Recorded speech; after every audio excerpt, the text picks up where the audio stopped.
আমি আকাশের বুকে মেঘের রাজ্যে ভেসে চলেছি। বিমানের জানালার পাশে বসে মনে হচ্ছে যেন পৃথিবীতে একটু একটু করে বদলে যাচ্ছে। নিচে ফেলে আসা শহর, গ্রাম, নদী সবাই এখন ছোট ছোট ছবির মতো লাগছে।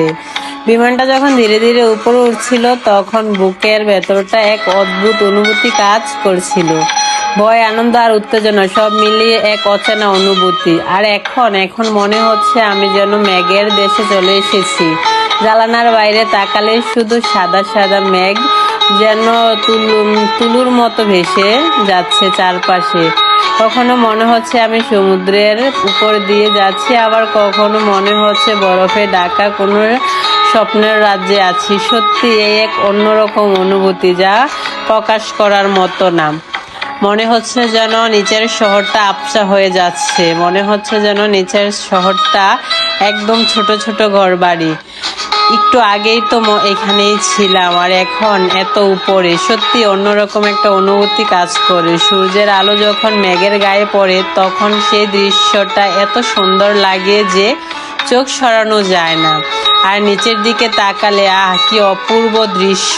সবুজ গাছপালা, ঘরবাড়ি সবকিছু মিলিয়ে মনে হচ্ছিল যেন এক অন্য প্রান্তে, অন্য দেশে, অন্য কোথাও হারিয়ে গেছি আমি। সবকিছু এত ছোট হয়ে গেছে, নদীগুলো সরু নীল ফিরাতের মতো, ঘরবাড়িগুলো খেলনার মতো, আর রাস্তা যেন সাদা কালো দাগের মতো ছড়িয়ে যাচ্ছে। মনে হচ্ছে পুরো পৃথিবীটাই আমার সামনে একটা জীবন্ত মানচিত্র হয়ে আছে। এই মুহূর্তে মনে হচ্ছে জীবনে আসলে কত সুন্দর। সত্যি জীবনটা সুন্দর যদি উপভোগ করতে পারেন, জীবনটা সুন্দর যদি সেটাকে সুন্দরভাবে সাজাতে পারেন, অন্যথায় জীবন সুন্দর নয়। আমরা প্রতিদিন ছোট ছোট চিন্তা করি, দুঃখ আর বাস্তবতার মাঝে এতটাই ডুবে থাকি যে এই বিশাল পৃথিবীর সৌন্দর্যটা ঠিকমতো অনুভব করতে পারি না। কিন্তু আজ এই আকাশে বসে বুঝতে পারছি পৃথিবীটা কতটা বিশাল আর কতটা অসাধারণ। বিমানটা যখন ধীরে ধীরে নেপালের দিকে এগিয়ে যাচ্ছে, সামনে অপেক্ষা করছে নতুন এক দেশ, নতুন এক অভিজ্ঞতা, আর সেই সাথে নতুন নতুন গল্প। কিন্তু এই আকাশের যাত্রা, এই মেঘের মাঝে হারিয়ে যাওয়া অনুভূতি এটা হয়তো কোনোদিনও ভুলতে পারবো না। এটা এক অন্যরকম অনুভূতি। এরকম অনুভূতি কখনোই আসেনি বা কখনোই পাইনি। আজ আমি শুধু একটা জায়গা থেকে আরেকটা জায়গায় যাচ্ছি না, আমি যেন নিজের ভেতরে একটা নতুন অনুভূতি জন্ম দিয়েছি। আমি যেন নতুন কিছু একটা আবিষ্কার করছি, নতুন অভিজ্ঞতা অর্জন করছি। এই আকাশ যেন এই মেঘের নীরবতায় সবকিছু মিলিয়ে আজকে এই যাত্রা আমার জীবনে একটা সবচেয়ে সুন্দর স্মৃতি হয়ে থাকবে।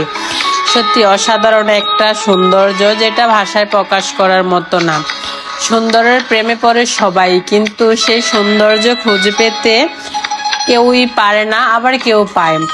দেখতে দেখতে এত সুন্দর সৌন্দর্য নেপালের এয়ারপোর্টে ল্যান্ড করে ফেলছে বিমান। সত্যি অপূর্ব সুন্দর এই যাত্রা, যা বিমান থেকে পুরো পৃথিবীটাকে এত সুন্দর লাগে। মনে হচ্ছে যেন জীবন্ত একটা ছবি দেখছি, যেখানে আঁকা আছে ছোট ছোট ঘরবাড়ি, গাছপালা সবকিছু মিলিয়ে অসাধারণ। আর এই যে নেপালের এয়ারপোর্টটাও অনেক সুন্দর, বিভিন্ন ধরনের কারুকার্য আছে এবং বিভিন্ন ধরনের মূর্তির ছবি তাদের এখানে আছে। সবকিছু মিলিয়ে মনে হয়েছে যেন খুব সুন্দর একটা অনুভূতি, খুব সুন্দর একটা মুহূর্ত, যা ভাষায় প্রকাশ করার মতো না। যারা ভ্রমণ পিপাসক আছেন, যারা ভ্রমণ করতে ভালোবাসেন, তারাই জানেন যে প্রকৃতির সৌন্দর্য কতটা আনন্দ দেয়, কতটা মনকে শান্ত করে, কতটা মনকে শান্তি দেয়। সত্যি আমি মনে করি টাকা না জমিয়ে ঘুরতে যাওয়া উচিত। ঘুরতে গেলেই বোঝা যায় যে জীবনটা কতটা সুন্দর, আর আল্লাহ তাআলার সৃষ্টি যে কতটা সুন্দর। আল্লাহ তাআলা এত সুন্দর সৃষ্টি শুধুমাত্র মানব জাতির জন্যই করেছে, মানব জাতিকে উপভোগ করার জন্যই করেছে। তাই এত সুন্দর দৃশ্য, এত সুন্দর পৃথিবী অবশ্যই বেঁচে থাকতে দেখে আসবেন। তো আজকের মতো এই পর্যন্তই। সবাই ভালো থাকবেন। আল্লাহ হাফেজ।